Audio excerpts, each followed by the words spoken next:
बिस्मिल्लाहिर्रहमानिर्रहीम अस्सलाम वालेकुम डियर स्टूडेंट्स। इस वीडियो में हम डिस्कस करेंगे 10th क्लास मैथमेटिक्स की जो बुक है बेटा उसका चैप्टर नंबर 1 और चैप्टर नंबर 1 की जो एक्सरसाइज 1.3 है बेटा उसका क्वेश्चन नंबर 16। लास्ट वाला जो बेटा 16वां क्वेश्चन है ये हमने सॉल्व करना है इस एक्सरसाइज का। इसको भी बेटा उसी तरीके से करना है जिस तरह से हमने इससे पीछे वाला क्वेश्चन नंबर 15 किया था। इसमें बेटा देखिए आपके पास फिर 4 फैक्टर दिए हुए हैं और आपने दो दो को मल्टीप्लाई करना होता है। तो यहाँ पे देखें ये -1 -2 माइनस का 3 होगा और -8 + 5 ये भी माइनस का 3 होगा। इसका मतलब इनकी तरतीब पहले ही लगी हुई है, ये दोनों आपस में मल्टीप्लाई होंगे और ये दोनों आपस में मल्टीप्लाई होंगे। तो मल्टीप्लाई करते हैं बेटा।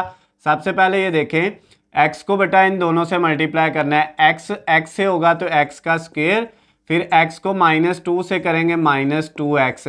इसी तरह बेटा फिर -1 को इन दोनों वैल्यू से करना है। -1 जब x से होगा तो -x आ जाएगा और -1 को -2 से करेंगे तो ये +2 आ जाएगा बेटा।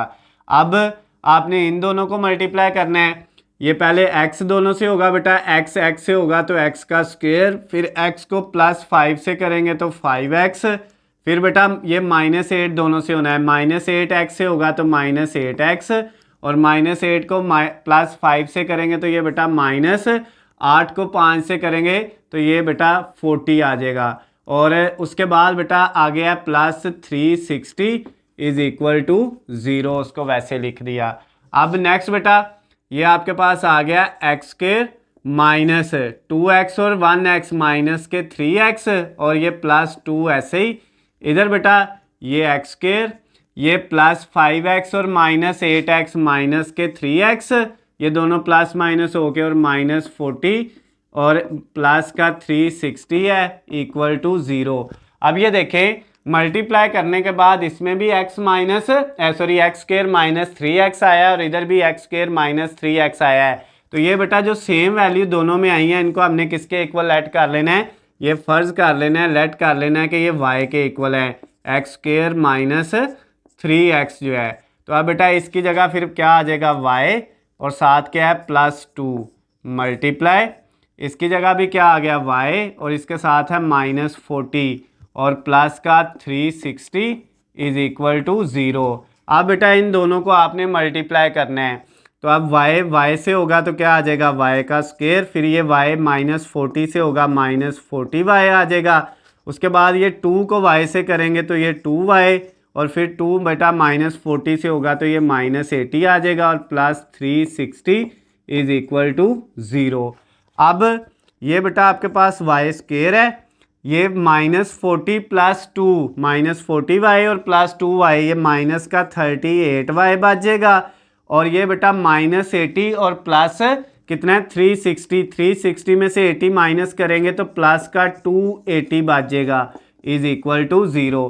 अब बेटा ये देखिए ये क्वाड्रेटिक इक्वेशन बन गई है, y² -38y + 280 = 0। अब इसके हमने फैक्टर बना लेने हैं, फैक्टराइजेशन कर लेनी है। तो इसमें बेटा y के साथ 1 है, उसको मल्टीप्लाई किससे करना है, लास्ट वाले 280 से। तो 1 को जब हम 280 से मल्टीप्लाई करेंगे तो आंसर कितना आना है बेटा 280 आना है। अब हमने दो रकमें ऐसी ढूंढनी है जिनको मल्टीप्लाई करके 280 आए और प्लस माइनस करके माइनस का 38y आए। तो वो बेटा आपने पहली y² ऐसे लिखा, ये +280 = 0 भी ऐसे लिखा। इस 38 जो है -38 की जगह फिर हमने दो वैल्यू लिखी, एक लिख दी माइनस का 28y और एक माइनस का 10y। तो बेटा ये -28 को जब -10 से मल्टीप्लाई करेंगे तो प्लस का 280 आ जाएगा और इन दोनों को प्लस माइनस करेंगे तो माइनस का 38 आ जाएगा। अब पहली दोनों वैल्यू में से y कॉमन आ रहा है, इधर से y कॉमन लेंगे तो बेटा ये y -28 बच जाएगा और इन दोनों वैल्यू में से बेटा जो है वो माइनस का 10 कॉमन आ रहा है, 10 कॉमन लेंगे तो ये y और ये माइनस कॉमन लेने की वजह से ये प्लस माइनस हो जाएगा और 280 में से 10 लेंगे तो बेटा ये हमारे पास कितना बच जाएगा 28 = 0। अब सेम वैल्यू बेटा हमारे पास क्या आई है y -28 इधर भी और इधर भी। तो ये जो सेम आई है y -28 इसको एक दफ़ा लिख दिया और इसके अलावा इधर बेटा y है और इधर है -10, तो y -10 को अलहदा लिख दिया = 0। अब बेटा हमारे पास यहाँ पे जो दो फैक्टर बने हैं उन दोनों को अलग-अलग लिख लिया। y-28 जो है ये बेटा 0 के इक्वल अलग आ गया, और दूसरी वैल्यू जो थी बेटा हमारे पास वो क्या थी, वो थी y-10, वो 0 के इक्वल अलग आ गया। यहाँ से y की वैल्यू बेटा हमारे पास क्या आ जाएगी, 28 माइनस का है, दूसरी तरफ जाके प्लस का हो गया। ये एक y का आंसर आ गया। इधर से बेटा y इक्वल 10 माइनस का है, दूसरी तरफ जाके प्लस का हो जाएगा। ये बेटा y का आंसर आ गया। दो y के आंसर आ गए हैं, लेकिन हमारा आंसर आना चाहिए था x में, क्योंकि क्वेश्चन x में था रकम जो है। तो आप बेटा y की जो वैल्यू लेट की थी वापस वही रख देंगे। y इक्वल रखा था x² माइनस 3x के इक्वल, तो y की जगह वापस वही वैल्यू रख दी, x² माइनस 3x इक्वल 28, ये वाला। इधर भी बेटा y की वही वैल्यू x² माइनस 3x और ये इक्वल 10 के आ गया। अब यहाँ से बेटा ये इक्वेशन बन गई x² माइनस 3x, ये 28 इस साइड पे आएगा तो माइनस का हो जाएगा, राइट पे प्लस का था, लेफ्ट पे आके माइनस का हो गया, इक्वल टू 0।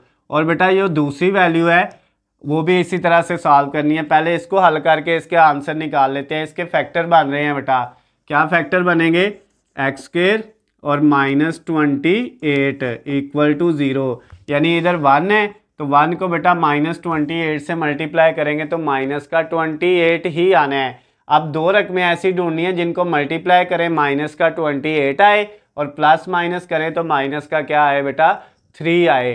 तो अब आपके पास वो दो रकमें कौन सी होंगी। अगर बेटा हम 7 को 4 से मल्टीप्लाई करें, 7 को 4 से मल्टीप्लाई करें तो कितना होता है, वो बेटा 28 होता है। हमने ये लिखा -7x और प्लस 4x, इन दोनों को मल्टीप्लाई करेंगे तो 28 आएगा, माइनस का प्लस माइनस करेंगे तो माइनस का 3। अब पहली दो में से क्या कॉमन आ गया, x, तो x माइनस 7 बच गया बेटा। अगली दोनों में से प्लस 4 कॉमन आएगा तो x minus 7 is equal to 0। अब बेटा एक फैक्टर x माइनस 7 है जो सेम आ रहा है, और दूसरा क्या है x और प्लस 4 है, ये बेटा इक्वल टू 0। अब इन दोनों को x माइनस 7 को 0 के इक्वल अलहदा और x प्लस 4 को 0 के इक्वल अलहदा। एक x का आंसर आ जाएगा बेटा +7, माइनस है दूसरी तरफ जाके प्लस हो गया, और एक x का आंसर क्या आ जाएगा, ये +4 है दूसरी तरफ जाके -4 हो गया। तो ये वाली जो इक्वेशन थी ये सॉल्व होगी, x के दो आंसर आ गए। अब बेटा इधर से आपने इसको सॉल्व करना है, ये x² इधर ही, -3x भी इधर ही, ये 10 प्लस का है तो इधर आके माइनस का हो जाएगा इक्वल टू 0।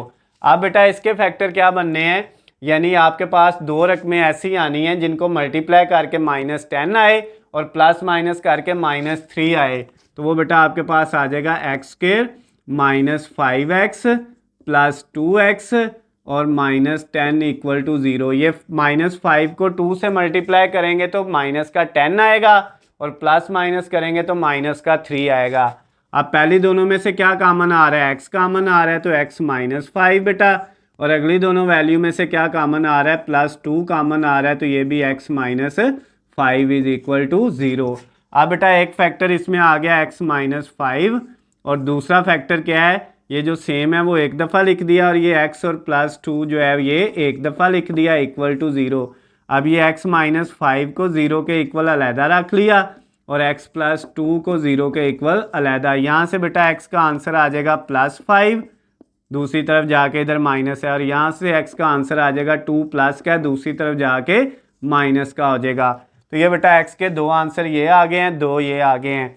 अब सोल्यूशन सेट जो बेटा हमारा आया है, हल सेट जो इसका आया वो आया है, एक x का आंसर 7 है, एक -4 है, उसके बाद एक 5 है और एक बेटा -2 है। इनको आगे पीछे करके लिख सकते हैं, लेकिन जवाब यही चार आने हैं बेटा। तो ये आपका जो क्वेश्चन नंबर 16 था, लास्ट वाला क्वेश्चन जो था बेटा आपकी एक्सरसाइज 1.3 का, वो भी कंप्लीट हो गया है। अगर बेटा इस क्वेश्चन के अंदर आपको कोई भी मसला हो, या इससे पहले जो हमने बेटा सारे क्वेश्चन इस एक्सरसाइज के किए हैं, या इससे पहले जो एक्सरसाइज की हैं, किसी भी क्वेश्चन के अंदर आपको कोई भी मसला हो, कोई क्वेश्चन मिल ना रहा हो, बेटा सारे क्वेश्चन मैंने 1 बाय 1 करवाए हुए हैं इस चैप्टर के। तो आप बेटा जो है नीचे स्क्रीन पे आपको मेरा नंबर नज़र आ रहा है, आप मुझे कॉल करके, मैसेज करके या कमेंट्स में मुझसे पूछ सकते हैं। उसके अलावा बेटा अगर आपको किसी भी सब्जेक्ट के हलशुदा नोट्स, गेस्ट पेपर या पेपर पेयरिंग स्कीम चाहिए तो उनका लिंक नीचे डिस्क्रिप्शन में दिया हुआ है, वहाँ से जाके आप डाउनलोड कर सकते हैं। वीडियो पसंद आती है तो इनको ज़्यादा से ज़्यादा लाइक और शेयर करना है और चैनल को सब्सक्राइब कर लेना है ताकि आपको हमारी आने वाली तमाम नई वीडियो अपडेट बआसानी मिल सके। अल्लाह हाफिज़, खुश रहें।